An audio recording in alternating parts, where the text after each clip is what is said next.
안녕하세요. 인제대학교 디지털학노와 헬스케어학과의 겸임교수 박주용입니다.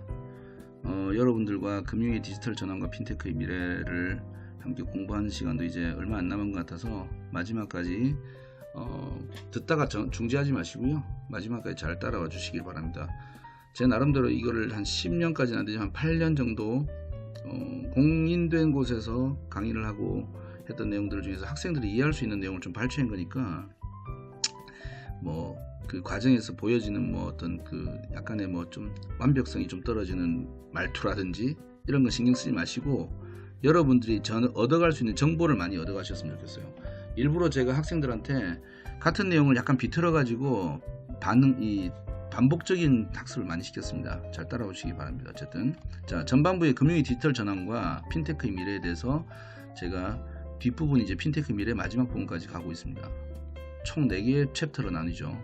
이번 시간에는 마지막 챕터인 플랫폼 독점의 시대에 대해서 설명을 드립니다. 3가지의 챕터 중에 어떤 걸 하시냐. 이번 시간에는 드디어 테크핀이 가리는 목적지 빅테크.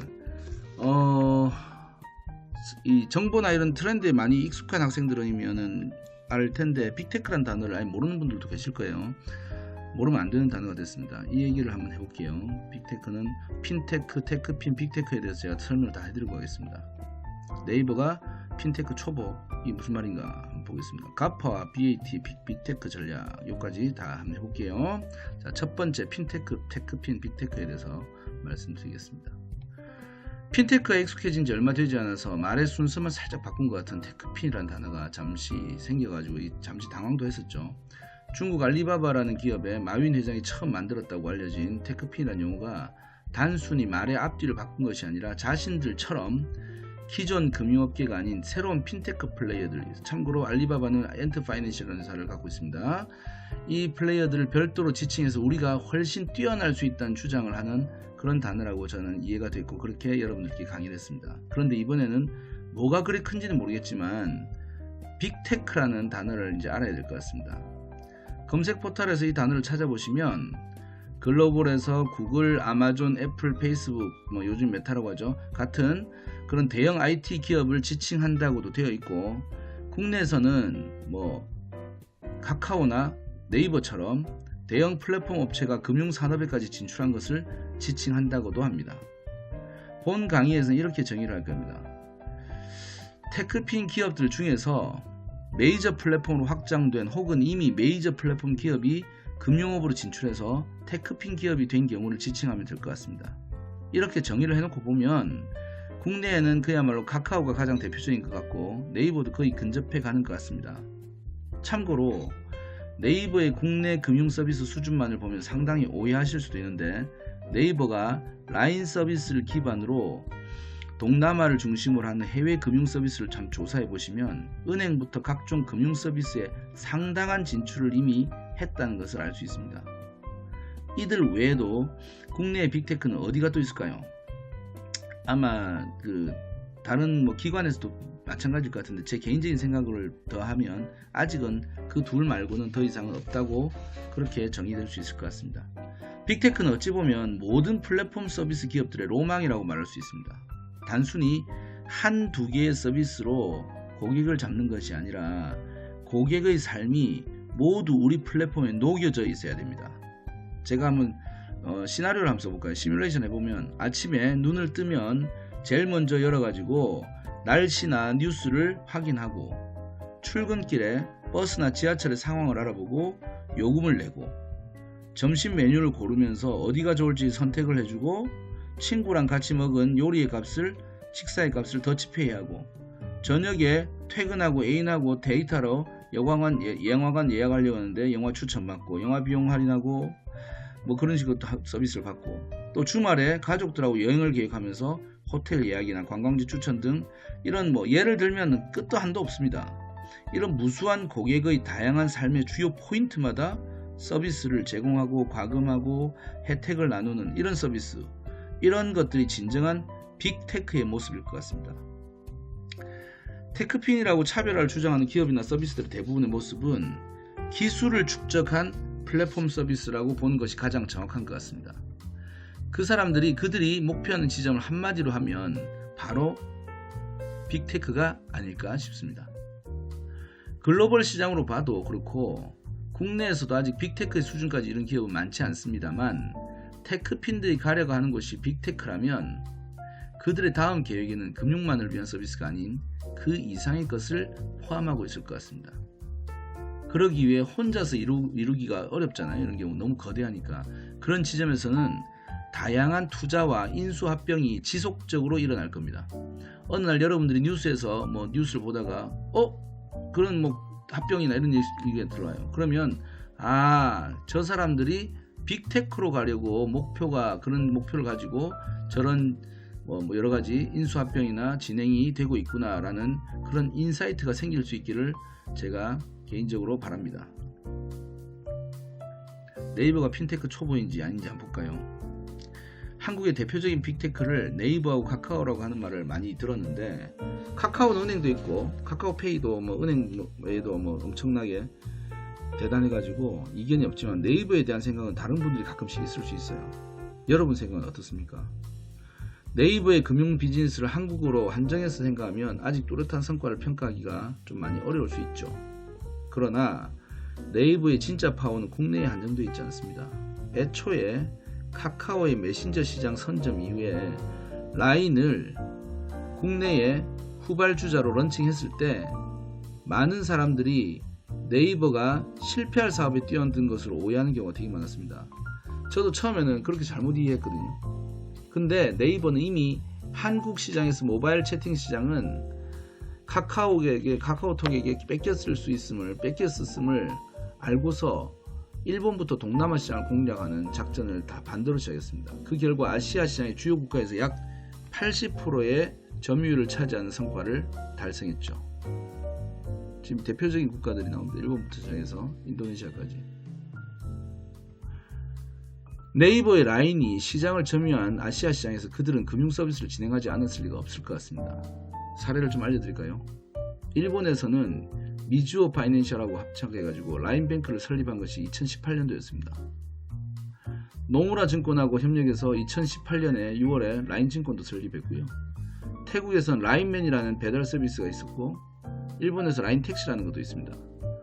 인도네시아 고젝과 협력해서 오토바이 승차 공유 서비스 등에서 결제 서비스를 하기도 하고요. 라인페이가 이미 다양한 장소에서 활용되고 있습니다. 2019년 11월에는 네이버의 라인과 야후 재팬이 합병됐다는 뉴스까지 있습니다. 참고로 여러분들이 오해하지 않게 말씀드리면 야후가 예전에 인터넷 초기 시대에 엄청 유명했는데 한국에는 야후가 죽었죠. 별로 없는 사라진 회사가 됐는데 일본에서는 야후는 소프트뱅크의 주요 사업군으로 일본에서 한 2, 3위권 안에 드는 메이저 플랫폼 기업입니다. 네이버와 야후 재팬의 합병 당시에 어떤 그 내용이 나왔냐면 기존의 1위의 라쿠텐이라는 회사에 비해서 2, 3위였던 두 회사가 손을 잡고 1위를 노린 분야가 있는데 그게 바로 핀테크라는 겁니다. 이 외에도 대만에서 인터넷 전문은행도 만들고 네이버가 우리가 알고 있는 것하고 좀 다르게 엄청 남다른 행보가 쉼없이 계속 진행되고 있었음을 그렇게 준비했음을 우리가 알 수 있습니다. 지금까지 히스토리를 잘 들어보신 후에 생각은 어떠십니까? 네이버가 아직도 핀테크의 초보 기업 같으신가요? 그렇다면 네이버가 한국에서 충분히 금융 비즈니스를 할 수 있을 것 같은데 왜 한국에서는 이렇게 더디게 핀테크를 시작하고 있는지 의아합니다. 만약 라인 플랫폼이 국내에서도 80% 점유율을 가지고 있었다면 분명히 한국에서도 이미 공격적인 서비스 추진을 했겠죠. 네이버가 한국에서는 원래 태생적으로 정체성이 SNS 방식 커뮤니티가 아니라 검색 포털이었잖아요. 정보 서비스 위주의 성격이 워낙 강하죠. 금융 서비스는 결국에 네트워크 방식의 생활 플랫폼을 기본으로 할 때, 그걸 기반으로 할 때 성장 가능성이 훨씬 더 높다는 걸 이 사람들은 알고 있는 겁니다. 해외에서 학습된 그리고 준비된 기술들을 가지고 네이버가 앞으로 선보일 다양한 금융 서비스가 한국에서 안착되기 시작할 때 아마도 의심 없이 그들의 빅테크 위상은 점점 더 높아질 거라고 저는 개인적으로 예상합니다.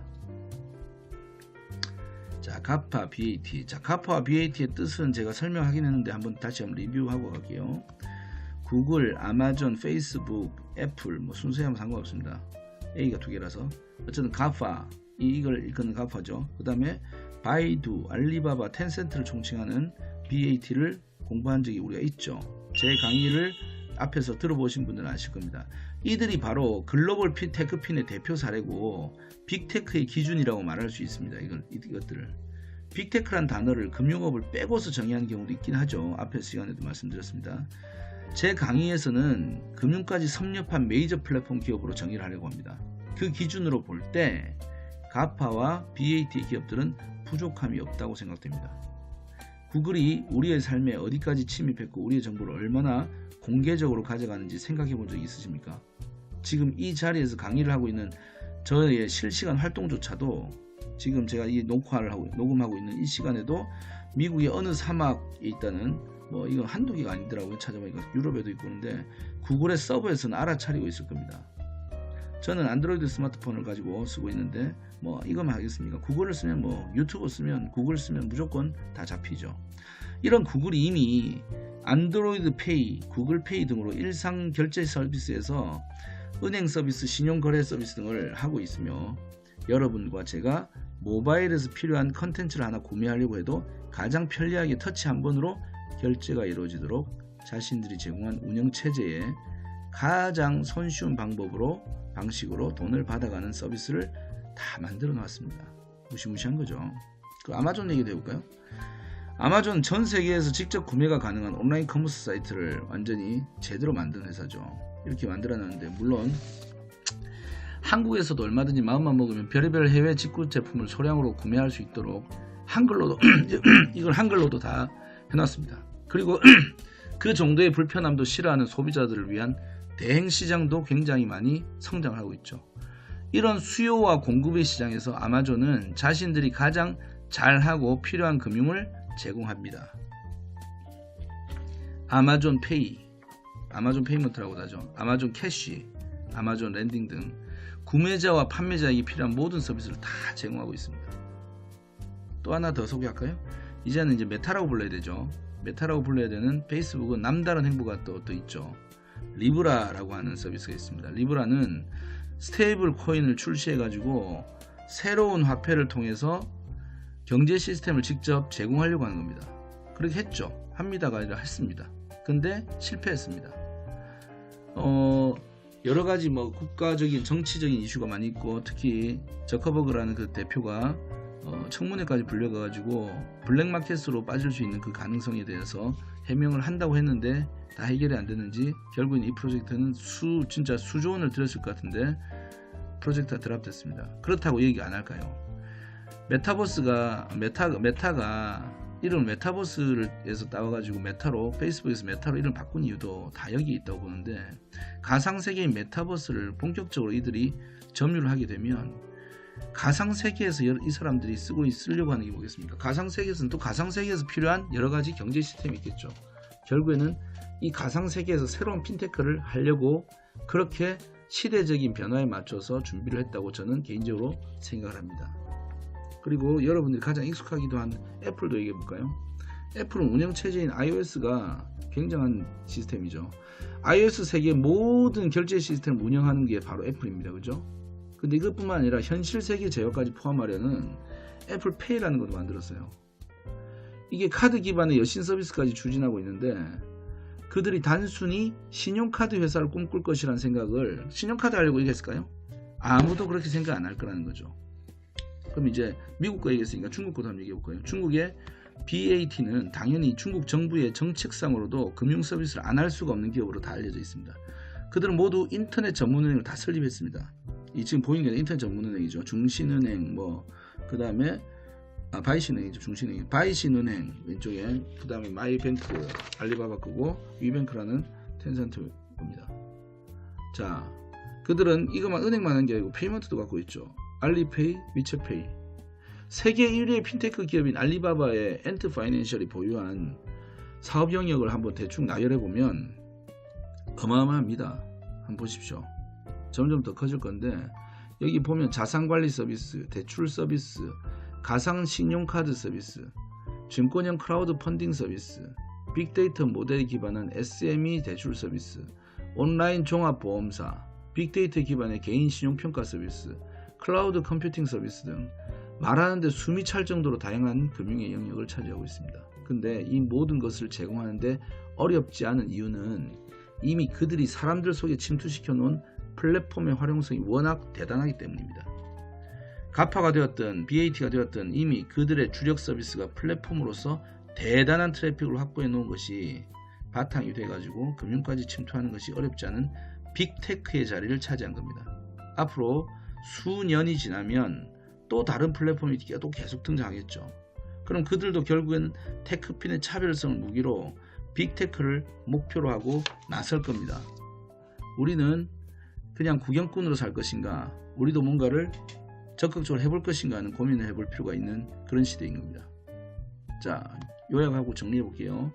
핀테크 시대의 기존 금융권과 구별된 테크핀의 등장 이후에 이들의 급성장으로 인해서 빅테크라는 또 대형 플랫폼 금융그룹이 또 발생한 거죠. 빅테크라는 거 잘 기억해 놓으시기 바랍니다. 국내에는 네이버와 카카오 같은 빅테크가 있는데, 네이버의 경우에는 국내에서 금융활동은 다소 늦었지만 이미 아시아 시장에서는 금융서비스가 굉장히 엄청나다는 걸 말씀 좀 드렸습니다. 기억하십시오.